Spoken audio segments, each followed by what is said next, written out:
kesempatan ini tak lupa khotib berwasiat kepada diri pribadi dan jamaah semuanya. Marilah kita senantiasa meningkatkan kualitas iman dan takwa kita, karena iman dan takwa adalah sebaik-baik bekal untuk menuju kehidupan di akhirat kelak. Ma'asyiral muslimin, jamaah Jumat rahimakumullah. Di antara hal yang menyibukkan hati kaum muslimin adalah mencari rezeki. Dan menurut pengamatan, sebagian besar kaum muslimin memandang bahwa berpegang dengan Islam akan mengurangi rezeki. Kemudian tidak hanya sebatas itu, bahkan lebih parah dan menyedihkan bahwa ada sejumlah orang yang masih mau menjaga sebagian kewajiban syariat Islam, tetapi mengira bahwa jika ingin mendapatkan kemudahan di bidang materi dan kemapanan ekonomi, hendaknya menutup mata dari hukum-hukum Islam, terutama yang berkenan dengan hukum halal dan haram. Mereka itu lupa atau berpura-pura lupa bahwa Allah mensyariatkan agamanya hanya sebagai petunjuk bagi umat manusia dalam perkara-perkara kebahagiaan di akhirat saja. Padahal Allah mensyariatkan agama ini untuk menunjuki manusia dalam urusan kehidupan dan kebahagiaan mereka di dunia. Sebagaimana Imam Bukhari meriwayatkan dari Anas radhiyallahu anhu, ia berkata, "Kana aksarud du'ain Nabi sallallahu alaihi wasallam, Rabbana atina fid dunya hasanah wa fil akhirati hasanah wa qina adzabannar." Sesungguhnya doa yang sering diucapkan Nabi adalah, "Wahai Tuhan kami, karuniakanlah kepada kami kebaikan di dunia dan di akhirat, dan jagalah kami dari siksa api neraka." Hadis Bukhari. Allah dan Rasul-Nya tidak meninggalkan umat Islam tanpa petunjuk dalam kegelapan dan keraguan dalam usaha mencari penghidupan. Tapi sebaliknya, sebab-sebab mendapatkan rezeki telah diatur dan dijelaskan. Sekiranya umat ini mau memahami dan menyadarinya, niscaya Allah akan memudahkan mencari jalan untuk mendapatkan rezeki dari setiap arah, serta akan dibukakan untuknya keberkahan dari langit dan bumi. Oleh karena itu, pada kesempatan ini, khotib ingin menjelaskan tentang berbagai sebab dan meluruskan pemahaman yang salah dalam usaha mencari rezeki. Ma'asyiral muslimin rahimakumullah. Di antara sebab terpenting diturunkannya rezeki adalah istighfar, memohon ampun dan taubat kepada Allah. Sebagaimana firman Allah tentang Nuh yang berkata kepada kaumnya, "Faqultu astaghfiru rabbakum innahu kana ghaffara yursilis samaa'a 'alaikum midrara wa yumdidkum bi amwali wa banina wa yaj'al lakum jannati wa yaj'al lakum anhara." Surah Nuh 10-12. Maka aku katakan kepada mereka, mohon ampunlah kepada Tuhanmu. Sesungguhnya Dia adalah Maha Pengampun.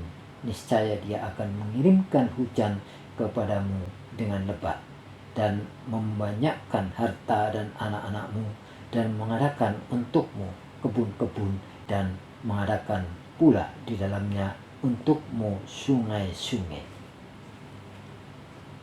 Yang dimaksud istighfar dan taubat di sini bukan hanya sekedar diucapkan di lisan saja, tidak membekas di dalam hati sama sekali, bahkan tidak berpengaruh dalam perbuatan anggota badan. Tetapi yang dimaksud dengan istighfar di sini adalah bagaimana dijelaskan oleh Imam Ar-Raghib Asfahani dalam meminta ampun sebagaimana dijelaskan oleh Imam Ar-Raghib Asfahani, adalah meminta ampun dengan disertai ucapan dan perbuatan dan bukan sekedar lisan semata. Sedangkan makna taubat sebagaimana dijelaskan oleh Imam Ar-Raghib Al-Asfahani adalah meninggalkan dosa karena keburukannya, menyesali dosa yang telah dilakukan, berkeinginan kuat untuk tidak mengulanginya, dan berusaha melakukan apa yang lebih baik. Jika keempat hal itu telah dipenuhi, berarti syarat tobatnya telah sempurna. Begitu pula Imam An-Nawawi menjelaskan, para ulama berkata, bertaubat dari setiap dosa hukumnya adalah wajib. Jika maksiat atau dosa itu antara hamba dengan Allah yang tidak ada sangkut pautnya dengan hak manusia, maka syaratnya ada 3. 1. Hendaknya ia harus menjauhi maksiat tersebut. 2. Ia harus menyesali perbuatan maksiatnya itu. Dan 3. Ia harus berkeinginan untuk tidak mengulanginya lagi. Jika salah satu syarat hilang, maka taubatnya tidak sah. Jika taubatnya berkaitan dengan hak manusia, maka syaratnya ada 4, yaitu ketiga syarat di atas ditambah 1, yaitu hendaknya ia membebaskan diri atau memenuhi hak orang lain. Jika berupa harta benda, maka ia harus mengembalikan. Jika berupa had atau hukuman, maka ia harus memberinya kesempatan untuk membalas atau meminta maaf kepadanya. Dan jika berupa ghibah, maka ia harus meminta maaf. Ma'asyiral muslimin rahimakumullah.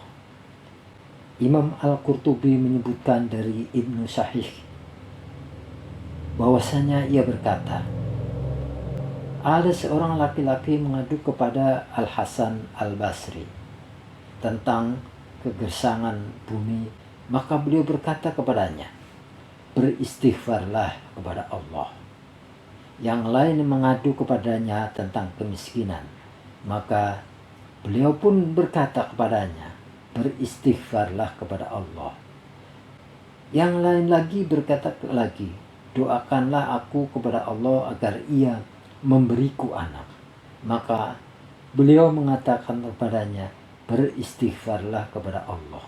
Dan yang lainnya lagi mengadu kepadanya tentang kekeringan kebunnya, maka beliau mengatakan pula, beristighfarlah kepada Allah.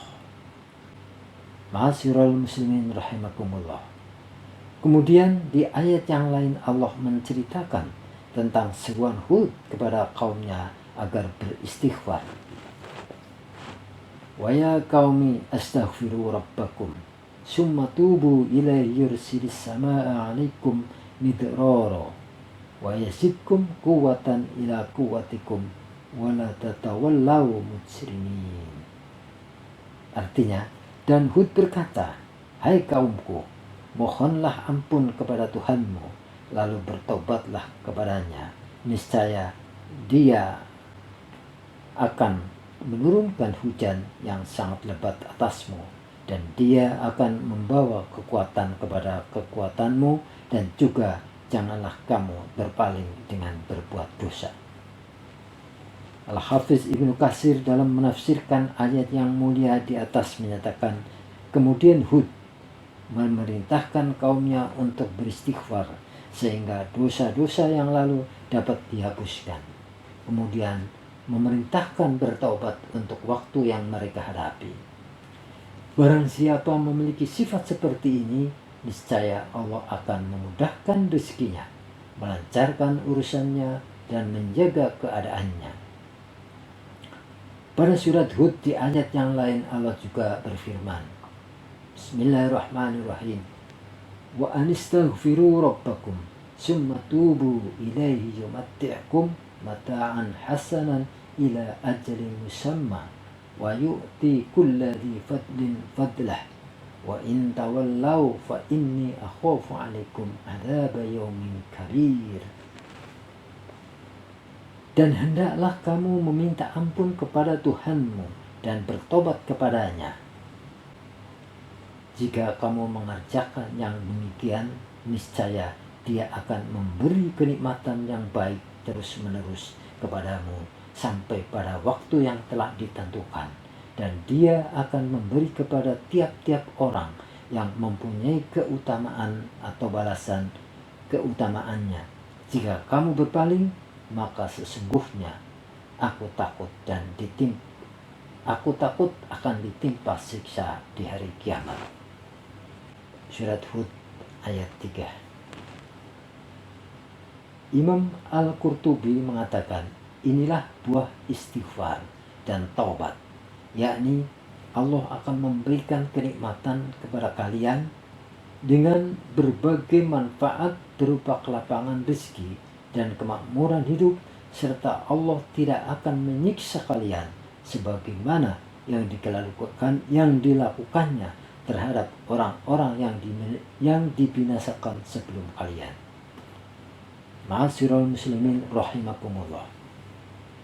Dalam sebuah hadis yang diriwayatkan oleh Imam Ahmad, Abu Dawud, An-Nasai, Ibnu Majah, dan Al-Hakim dari Abdullah bin Abbas, ia berkata, Rasulullah SAW bersabda, Man aksaral istighfaro ja'alallahu min kulli hammin farajan wa min kulli dikin makhrajan wa razaqahu min haitsu la yahtasib. Barang siapa memperbanyak istighfar atau mohon ampun kepada Allah, niscaya Allah menjadikan untuk setiap kesedihannya jalan keluar, dan untuk setiap kesempitannya kelapangan, dan Allah akan memberikan rezeki yang halal dari arah yang tidak disangka-sangka. Dalam hadis yang mulia ini, Nabi menggambarkan tentang 3 hasil yang dapat dipetik oleh orang yang memperbanyak istighfar. Salah satunya yaitu bahwa Allah yang Maha Esa, yang memiliki kekuatan, akan memberi rezeki dari arah yang tidak disangka-sangka dan tidak pernah diharapkan, serta tidak pernah terbersit dalam hati. Karena itu, kepada orang yang mengharapkan rezeki, hendaklah ia bersegera untuk memperbanyak istighfar, baik dengan ucapan maupun dengan perbuatan. Dan hendaklah kita selalu waspada dari melakukan istighfar hanya sebatas dengan lisan tanpa perbuatan, sebab ia adalah pekerjaan para pendusta.